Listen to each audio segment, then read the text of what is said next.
एक महाराष्ट्र में कृष्णा नदी के तीर पर करहान नामक एक गांव है। वहां एक ब्राह्मण रहते थे। उनके घर में केवल 4 लोग थे। वो ब्राह्मण और उस ब्राह्मण की ब्राह्मणी और उसका पुत्र और उसकी पुत्र वधू। पुत्र वधू बड़ी ही साध्वी और बड़ी ही भक्ता थी। पुत्र वधू का जो नाम था वो सखुबाई था। पुत्र वधू का नाम सखुबाई था। और जो सास थी और जो ससुर थे और जो पति थे, ये तीनों एक ही राशि के थे। तो दूसरे शब्दों में धुंधकारी थे। जितना उपद्रव करे उतना ही कम।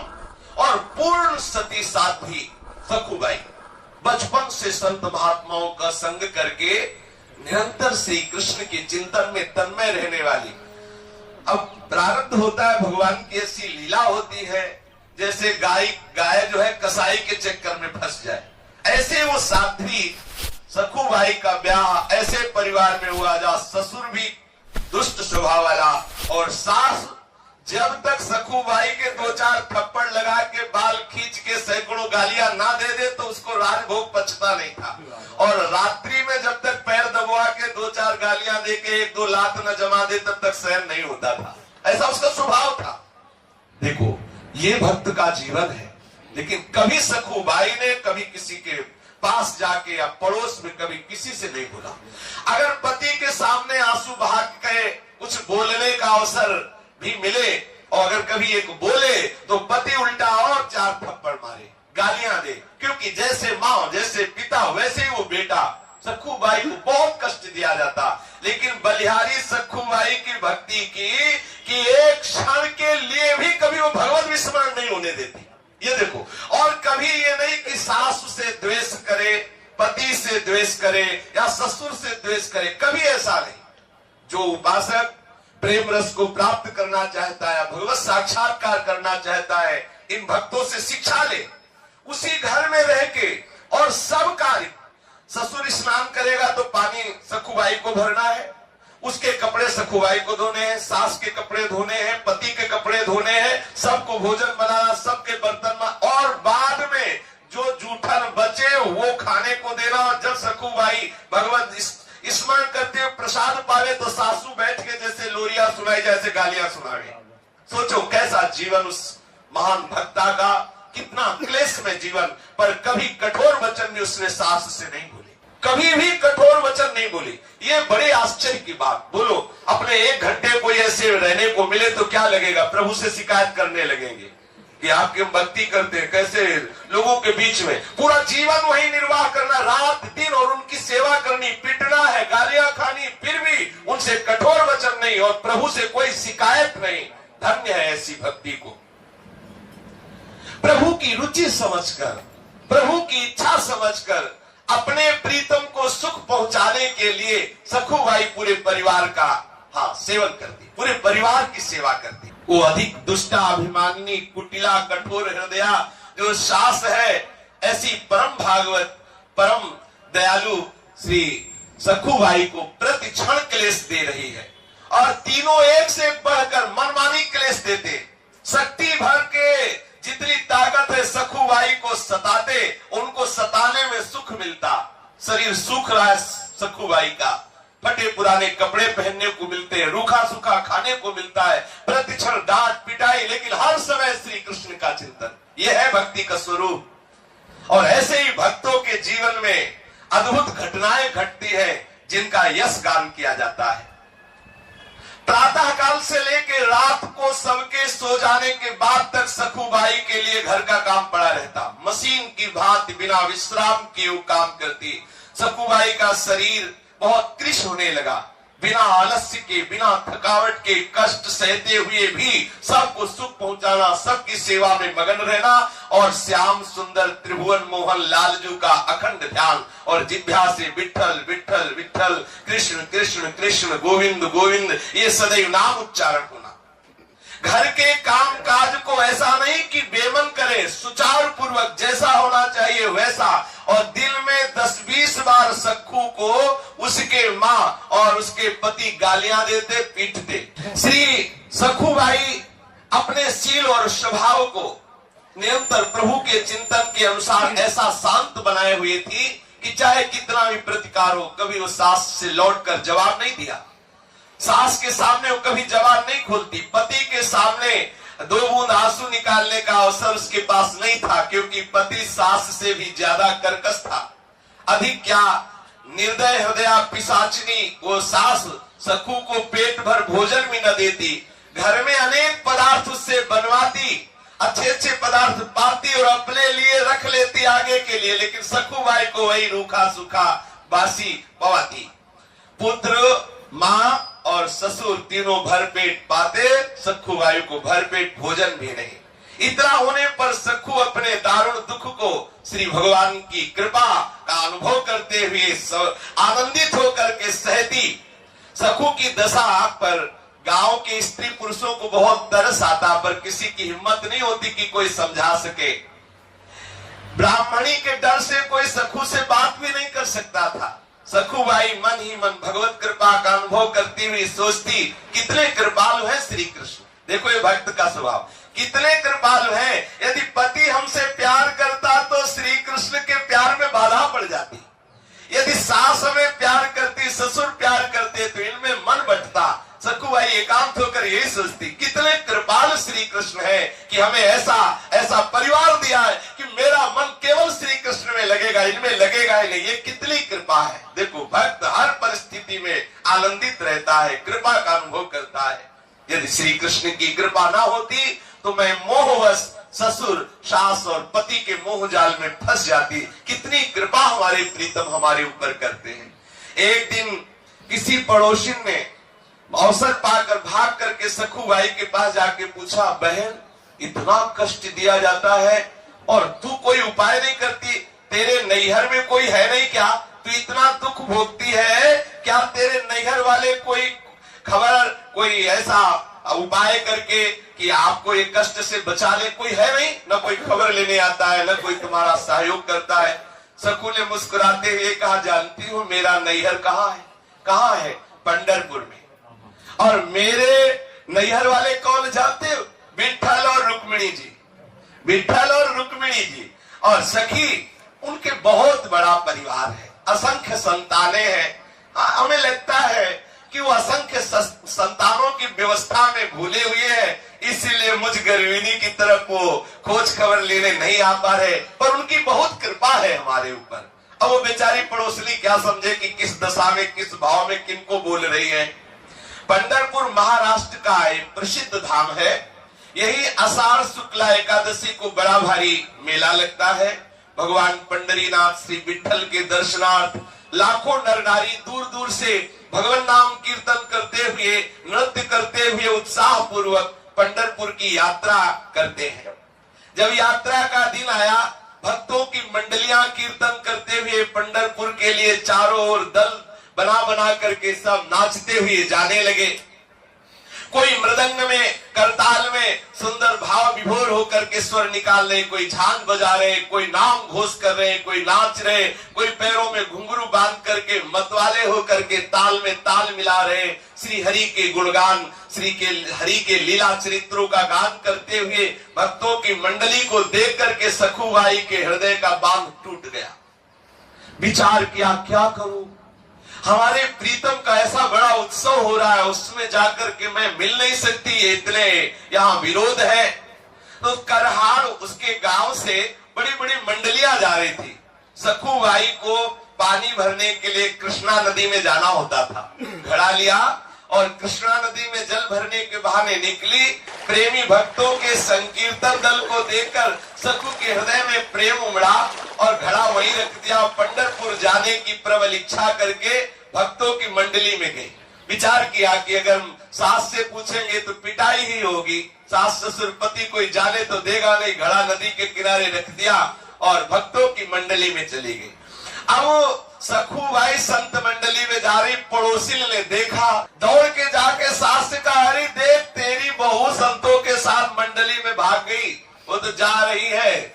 अब सास ने अपने बेटे से कहा कि देख मैं कहती थी वो है दुष्ट, नहीं माना, जा जल्दी जा। अब बड़े बड़े डंडे निकाले, सास ले भी पतीले और दौड़ लगाई। जाके देखा तो भक्तों के बीच में उन्मत्त हो रही है सखुबाई, नाम कीर्तन और बड़ा आह्लाद हो रहा है।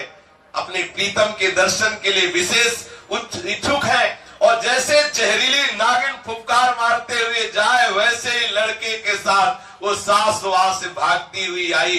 क्रोध में आग बबूला होकर के सब संतों के बीच में जाकर उसके बाल पकड़े, घसीट के बाहर लाई, वही डंडा शुरू कर दिया मारना। देखो पानी लेने भेजा था, ये जा रही संतों के साथ, जो गालियां देना हो सब गालियों की पुष्पांजलि सारे रास्ते में बरसती रही और डंडा का भोग लगता रहा सखुबाई के ऊपर। घर में जाकर के डट के पिटाई की तीनों ने मिलकर, सास ने, ससुर ने और पति ने भी। सखुबाई हा विठ्ठल, हा कृष्ण, हा गोविंद, तीनों ने मिलकर डट के पीटा। और सास कहती अरे अभी ये मामूली मार है, इससे मानने वाली नहीं, ऐसा पीटो कि ये चलने लायक न रहे, नहीं फिर भाग जाएगी, ये फिर पंढरपुर की यात्रा करेगी। और सुनो अभी 2 सप्ताह है पंढरपुर की यात्रा की, इसको जकड़ करके खंभे में बांध दो, बिल्कुल 2 सप्ताह ना रोटी ना पानी और रोज इसकी पिटाई करो, तब ये मानेगी। और सास की आज्ञा हुई और सखुबाई को बांध दिया उनके ससुर ने और पति ने, और पिटाई की, भोजन देना बंद। देखो कितना कष्ट, आप विचार करके जरा उस स्थिति में देखो, एक कृष्ण वाली भगवत भक्ता, उसके साथ ऐसा दुर्व्यवहार, मार पिटाई, भोजन नहीं, और बड़ी जोर से रस्सी से बांध दिया गया सखुबाई को, खींच करके बांध दिया गया कि सखुबाई की त्वचा में वो रस्सी धस गई, ऐसे जोर से बांध दिया गया। सखु का शरीर वैसे ही कृष्ण था क्योंकि खाने पीने को ठीक से मिलता नहीं, दिन भर सेवा, पर उसके मन में कोई दुख नहीं है। उसके हृदय में ये दुख नहीं कि मुझे बांध दिया गया, मुझे मारा गया, मुझे गाली दी गई, ऐसा नहीं। एक हृदय में पीड़ा है कि हे श्री कृष्ण, आपके भक्तों के बीच में मुझे कितना सुख मिला, पहली बार जीवन में भक्त मंडली में मुझे नाचने को मिला, आपके दर्शन के लिए मैं जा रही थी, मेरी सामर्थ्य नहीं कि मैं इस जन्म में इस नरक से निकल सकूं। हे करुणानिधान, हे दीनों पर दया करने वाले श्री हरि, क्या ऐसा नहीं हो सकता कि मैं आपके दर्शन कर पाऊं इस जन्म में? क्या मैं प्रगट में आपके मंदिर में आकर के आपके भक्तों के बीच में नहीं नाच सकती? हे मेरे जीवन धन, आपके लिए दुर्लभ क्या है, आप सब कुछ कर सकते हो। सखुबाई आंसू बहाते, हे कृष्णचंद्र, हे गोपाल, आज मैं तेरे हाथ बिक गई। प्यारे मोर मुकुट धारण करने वाले, वैजंती माला धारण करने वाले, हे पीतांबरधारी, दीन जान करके कुछ ऐसा उपाय करो कि मैं आपके दर्शन कर सकूं। मैं बहुत पतित हूँ, दीन हूँ, अधम हूँ, मेरी सामर्थ्य नहीं मैं आप तक आ सकूं।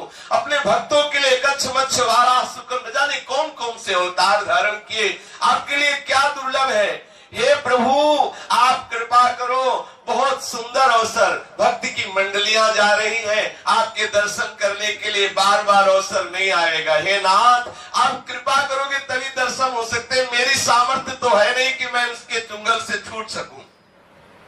सखुबाई श्री हरि का आंतरिक चिंतन कर रही है। श्री हरि को चैन कैसे पड़ सकता है? रुक्मिणी जी ने देखा तो चेहरे में उदासी, बड़ी चिंता। पूछा कि नाथ आपका चिंतन करने से सबकी चिंता खत्म हो जाती है, आप चिंता में कैसे? हमें लगता है जब जब आपके चेहरे पर श्रीमुख में चिंता दिखाई देती तो किसी भक्त के लिए, कोई भक्त हमें लगता है कष्ट में है। भगवान ने कहा एक ऐसी भक्त है, पूछो मत, कितना पीटा गया उसको, कितना क्लेश दिया गया, वो हमसे मिलना चाह रही है और उसको बांध दिया गया है। आर्त पुकार से मेरा हृदय जल रहा है, सखुबाई मुझे पुकार रही है। रुक्मिणी जी से कहा देखो मुझे थोड़ा समय लगेगा, ये ऐसा भक्त नहीं कि जाके दर्शन दे के आ जाऊं, थोड़ी समस्या लगेगी, थोड़ा विरह तुम्हें सहना पड़ेगा, इसीलिए मैं तुम्हारे सामने चिंता व्यक्त की, नहीं तो तत्काल अंतर ध्यान हो जाता है। पूरा रहस्य नहीं बताएंगे, थोड़े दिन के लिए तुमको विरह सहना पड़ेगा, क्योंकि ये भक्त ऐसा नहीं कि जाके दर्शन दिया और लौट के आ गए, हमें वहां रहना पड़ेगा कुछ दिन, तभी बात बनेगी। रुक्मिणी जी से ऐसा कहा और प्रभु तत्काल जाग गए। सखुबाई के समीप जो बंधी हुई है रस्सी से, न भोजन दिया जा रहा है, ऊपर से गालियां दी जा रही, पिटाई की जा रही है। सोचो कितना कष्ट, आप विचार भी नहीं कर सकते कि कितना कष्ट होगा। ये है प्रेम का स्वरूप। आंखों से अश्रु और प्रभु के ध्यान में निमग्न। इतने में सामने से देखा एक सुंदर नवयुवती है और कह रही, सखू भाई तुमको पंढरपुर जाने की बहुत चाह थी। ये वही है जो अभी रुक्मिणी जी से बात करके आ रहे हैं। इनको रखने में कोई भी रूप क्या देर लगता है क्या? बहुत सुंदर नवयुवती का रूप रखा और बोले प्रभु सखू भाई, मैंने सुना तुम पंढरपुर जाना चाहती हो, तो सुनो चलोगी हमारे साथ पंढरपुर? सखूबाई ने एकदम आंख खोली, देखा कि कोई प्यार से हमें बोले, यहाँ तो गालियां और डंडा चल रहे हैं। देखा और कहा, सखी मुझ पापिनी के भाग्य में ऐसा कहा कि मैं भक्त मंडली के साथ पंढरपुर जाऊं। तुम देख तो रही हो मेरी दशा। स्त्री रूपी श्री ठाकुर जी ने कहा, भाई तुम जानती नहीं हो, मैं तुम्हें बहुत समय से जानती हूँ, तुम हमारी बहुत प्रिय सखी हो। तुम भले हमें ना पहचानो, मैं जानती हूँ, तुम्हें बहुत जानती हूँ। उदास मत हो, जिसकी मैं सखी होती हूँ उसको कभी उदास मैं नहीं देख सकती। सखू भाई क्या समझे कि ये कौन से है, प्रभु कौन सा रूप धारण करने वाले हैं। देखो मैं तुम्हें छोड़ती हूँ और तुम भागो और जाओ मंडली के साथ। बोले हमारे सास भी पकड़ लेगी। बोले बिल्कुल ले, इसकी तो तुम चिंता ही मत करो। जल्दी जल्दी सखू भाई को, जो ठाकुर जी युवती रूप में गए थे, छोड़ दिया। सखू भाई को छोड़ा तो सखू भाई निकले और आप सखू भाई होकर रस्सी में बंध गए। आप ठाकुर जी सखू भाई का रूप धारण किया और सखू भाई के बदले में आप जैसे सखू भाई बंधी थी वैसे ही बंध गए ठाकुर जी। देखो कितनी सामर्थ्य है इनकी। लेकिन अगर भक्त इनके लिए बंधता है तो भक्ति के लिए बंध सकते हैं, ये दिखा रहे हैं प्रभु। अब ऐसा नहीं कि सखू भाई की पिटाई होती थी, इनकी पिटाई नहीं होती। इनकी भी हो रही, क्योंकि उनको तो पता ही नहीं है ना कि भगवान है। भगवान सखू भाई के रूप में बंध गए, प्रेम पास में बंधे हुए ठाकुर जी। जैसा रूप सखू भाई का, जैसा पतला शरीर, जैसे कपड़े, जैसे बंधी थी बिल्कुल वैसे बंध गए। जिनका नाम स्मरण करने से माया का वो बंधन टूट जाता है, जो बड़े बड़े योगियों के लिए छोड़ना दुर्लभ है, वही सच्चिदानंद भगवान अपने भक्ति के लिए एक साधारण स्त्री की तरह बंध गए अपनी भक्ता सखूबाई के लिए। अब सखूबाई बड़े आनंदित होकर के भागी, वहां तो भक्तों की मंडलियां जा रही थी, भक्त मंडली में कीर्तन करते हुए वो श्री ठाकुर जी के दर्शन के लिए। सखूबाई बने जगन्नाथ, समस्त लोगों का पोषण करने वाले श्री विठ्ठल भगवान उसी में बंद। अब निर्दयी सास आती है और जाएगी पंढरपुर, और 2-4 चाटे ठाकुर जी चुपचाप चाटे खा रहे हैं। सर्व सामर्थ, ये कोई न समझे कि ठाकुर जी के होकर के भक्त पीट रहे, तो भक्त के होकर प्रभु भी पीट रहे। देख लो, सखूबाई की जगह ठाकुर जी बने, सास आती गालियां देती, थप्पड़ मारती है, ससुर आता है वो गालियां देती। अब आई लाइफ में कई दिन हो गए, भोजन नहीं मिला, पानी नहीं मिला, रोज पिटाई।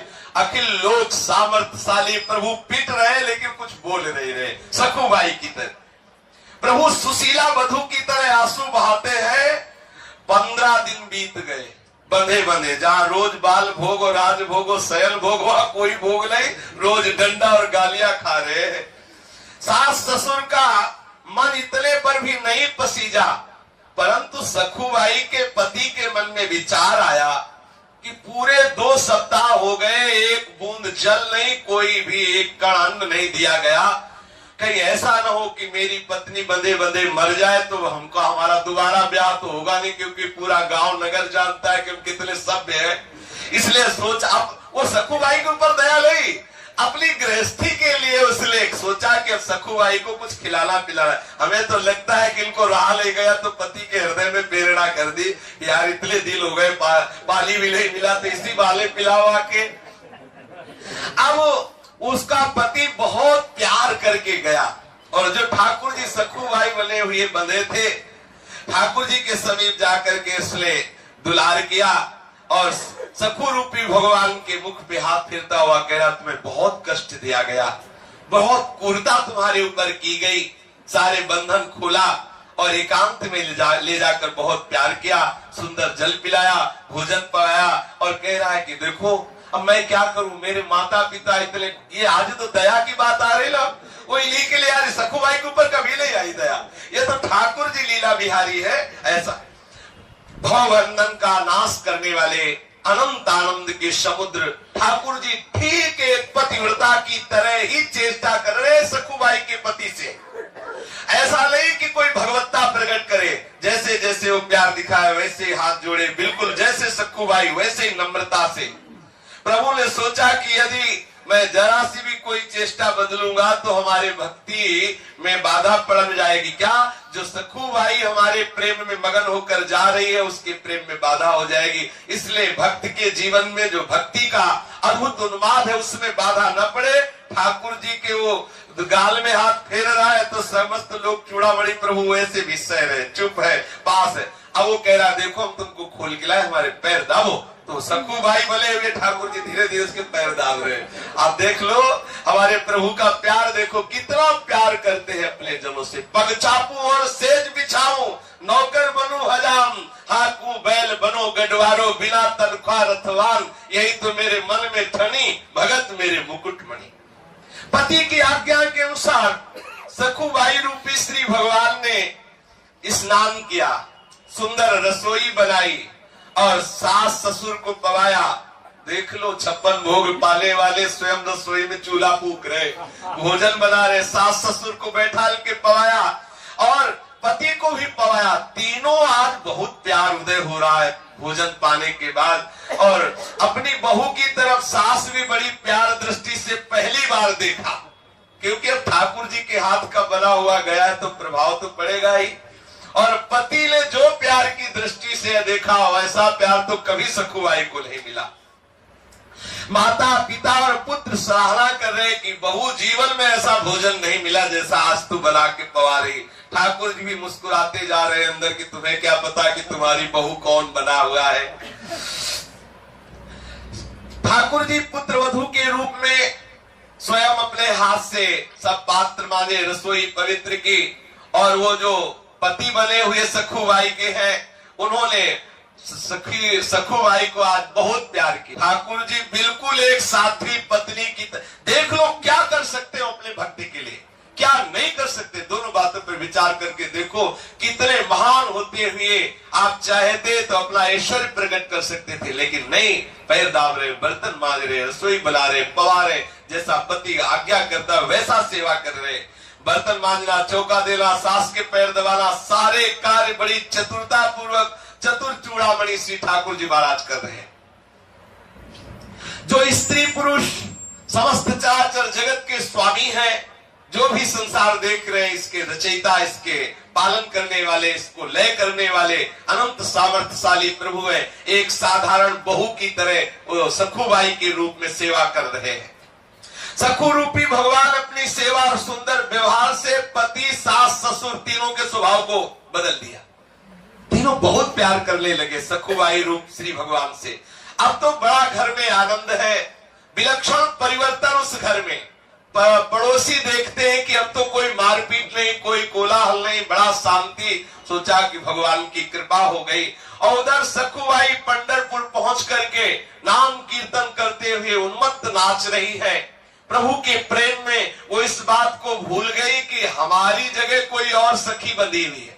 प्रभु ने तो यही कहा कि तुम दर्शन करके आ जाओ, तब तक हम बंधी हुई है। उनको सब भूल गया। गई पंढरपुर में दर्शन के, खूब नृत्य करके उन्मत्त होकर के आनंदित हो रही है।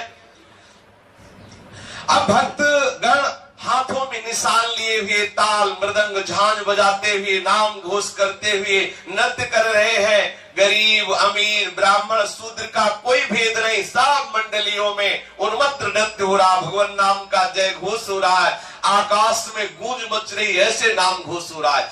आनंद रस में विभोर हुई सखुबाई चंद्रभागा में स्नान करके पंढरीनाथ जी के दर्शन करके मंदिर के अंदर प्रवेश किया। मंदिर में जाकर श्री हरि के दर्शन करके आनंद सिंधु में डूब गई। प्रभु की वो श्याम मनोहर मूर्ति, वो दिव्य पीतांबर धारण किए हुए सुंदर श्री, आज प्रभु की मूर्ति थोड़ी दिखाई दे रही, साक्षात प्रभु दिखाई दे रहे हैं। कानों में दिव्य मकराक कुंडल, सुंदर अनंत कामों का भी जो सौंदर्य फीका कर देने वाला उनका लावण्य, वक्षा स्थल पर नवीन सुगंधित पुष्पमाला, तुलसी की माला धारण किए हुए और भ्रकुटी का संचालन करते हुए सखुबाई को मुग्ध कर रहे हैं। त्रिताप सदा के लिए जिनके नाम स्मरण करने से ही शांत हो जाता है, उनका रूप देख करके सखुबाई सुध बुध भूल गई। ऐसा मन लगा कि उसने प्रभु के सामने प्रतिज्ञा कर ली कि जब तक इस शरीर में प्राण रहेंगे मैं पंढरपुर की सीमा के बाहर नहीं जाऊंगी। उधर ठाकुर जी बंधे हुए, जो छोड़ा था सखुबाई को, जो बंधे हुए थे, वो खोल करके वहां बहु रूप में चौका लीप रहे, बर्तन मांज रहे, रसोई मनिया कर रहे। यहाँ सखुबाई ने प्रण कर लिया, जब तक शरीर में प्राण रहेंगे मैं पंढरपुर को नहीं छोड़ूंगी, सीमा के बाहर नहीं जाऊंगी। उसे क्या पता कि मेरे बदले में आप पंडरीनाथ ही वहां बंधे हुए हैं। प्रेम मुग्धा सखुबाई पांडुरंग के ध्यान में संलग्न हो गई। अंत में अष्ट सात्विक भाव में अंतिम भाव का उदय हुआ, जिसमें सखुबाई के प्राण इस शरीर को छोड़कर निकल गए। सखुबाई के सामने वो स्वरूप प्रकट हुआ कि सखुबाई विह्वल विकल हो गई और भगवान के सौंदर्य के दर्शन में इतना मुक्त हो गई कि उसके प्राण छूट गए।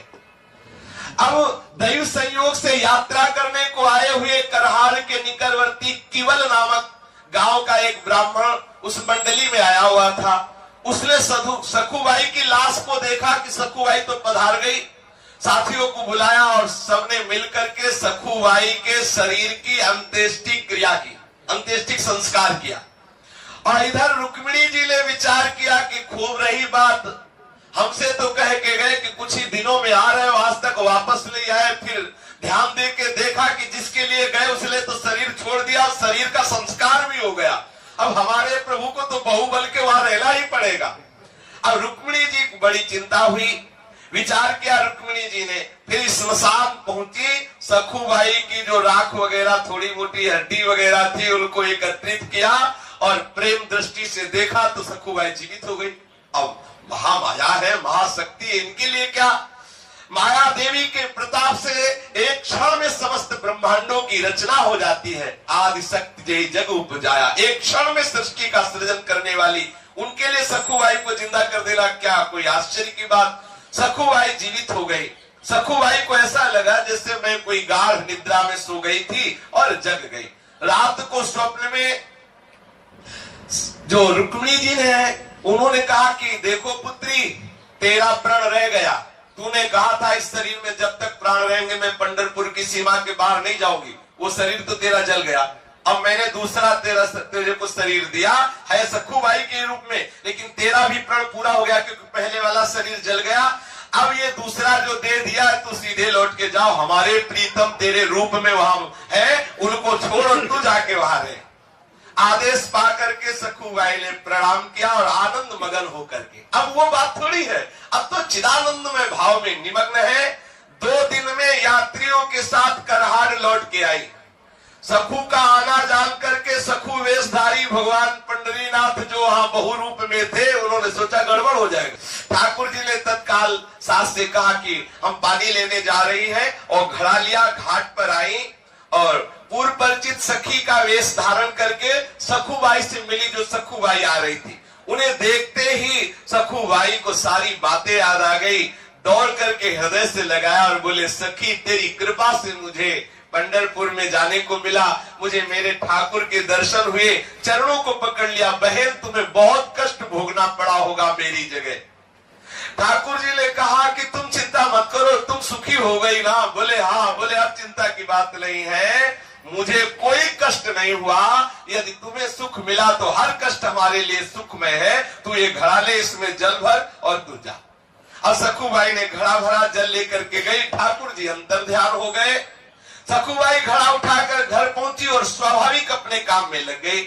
सास ससुर और स्वामी के बदले हुए स्वभाव को देखकर बड़ा आश्चर्य हो रहा सखुबाई को कि इतना प्यार मिल रहा है। दूसरे दिन वो केवल गांव का ब्राह्मण जिसने सखुबाई के शरीर का अंतिम संस्कार किया था, वो करहार आया और उसने सखुबाई के घर पहुंच करके कहा कि भाई हम एक खबर देने आए हैं, तुम्हारी बहू गई हुई थी पंढरपुर और वहां ठाकुर जी के दर्शन करके उसके प्राण निकल गए, तो हमने पहचाना और वहां उसके शरीर का हमने संस्कार किया, तो ये हम बताने आए। आपको पता चला हमारी बहू तो घर के अंदर है। उन्होंने कहा कैसी बात, हमने स्वयं आग लगाई उसके शरीर में। अरे बोले झांक के सखुबाई आवाज लगाई, बोले आई तो देखा सखुबाई सामने, तो उसके होश उड़ गए कि हमने स्वयं देखा कि सखुबाई पंढरपुर गई, ठाकुर जी के दर्शन किए, दर्शन में ऐसा प्रेम का अंदर प्रकाश हुआ कि वो शरीर छूट गया और मैंने शरीर को स्वयं चिता लगाई। फिर ये सखुबाई कैसे हो सकती है? आश्चर्य का पार नहीं रहा। उस सखु के ससुर को बाहर बुलाकर कहने लगा, तुम्हारी बहू तो पंढरपुर में मर गई, हम जला के आ रहे, तुम विश्वास करो, हमें लगता है ये प्रेत होकर के आ गई है। सखु के ससुर और पति ने कहा कि पंढरपुर गई ही नहीं, तुम कैसी भूली भूली बातें कर रहे हो। आखिर ब्राह्मण के बहुत कहने पर ससुर ने सखु को अपने पास बुलाकर पूछा, प्यारी बहू, तुमको तो हमने यहाँ बांध रखा था, ये कहते हैं कि तुम पंढरपुर में गई और वहां मर गई और वहां इन्होंने आग लगाई, ये कैसी बात है? सखु ने कहा कि प्रभु, बात ये जो कह रहे हैं सत्य बात कह रहे हैं।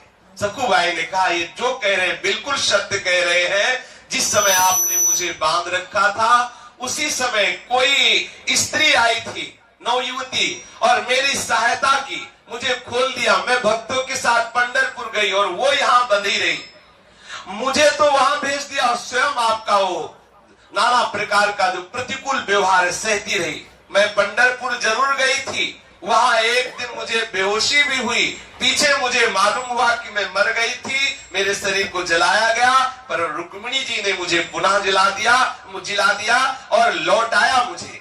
कृष्णा नदी के समीप जब मैं आई तो वो युवती जिसने मुझे खोला था और स्वयं बंधी थी, वो घड़ा दे करके और चली गई। आप लोग जानते हैं वो कौन सी युवती थी? तो सास ससुर ने, पति ने कहा, मुझे तो पता नहीं।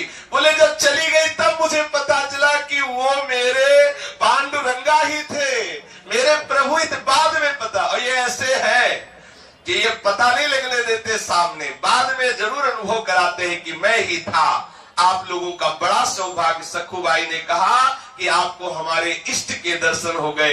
ये सुनते ही सखुबाई के सास, ससुर और पति ये सब सखुबाई के चरणों में गिर पड़े कि मैंने तुम्हें पहचाना नहीं, हमारे घर में ऐसी परम भक्ता, परम साध्वी जिसके अधीन श्री भगवान है, मैंने तुम्हें बहुत सताया, बेटी हम पर कृपा करो। सखुबाई ने सास, ससुर और पति को भक्ति का उपदेश किया। तीनों भजन परायण होकर सखुबाई की कृपा से भगवत धाम को प्राप्त हुए। यदि उपासक भक्ति मार्ग में आगे बढ़ रहा है तो प्रतिकूलता आए तो आनंदित होना कि हरि आने वाले हैं। जब जब प्रतिकूलता जिस भक्त के जीवन में आई तो भगवान का एक ऐसा अवतार हुआ जो न पुराणों में लिखा है न शास्त्रों में लिखा है। ऐसा अवतार होता है, भक्त के लिए पर्सनल अवतार होता है। हमारे हरि हर क्षण देख रहे हैं हमें। कभी निराश मत होना, चाहे जितना दुख आवे, चाहे जितना क्लेश आवे। दुख देने वाले और क्लेश देने वाले को कभी क्लेश देने का विचार न करना, आनंदित होकर सहना, तो हरि कृपा करके आएंगे और हृदय से लगा लेंगे। हमारा जन्म जन्म का दुख दूर हो जाएगा। श्री राधा वल्लभ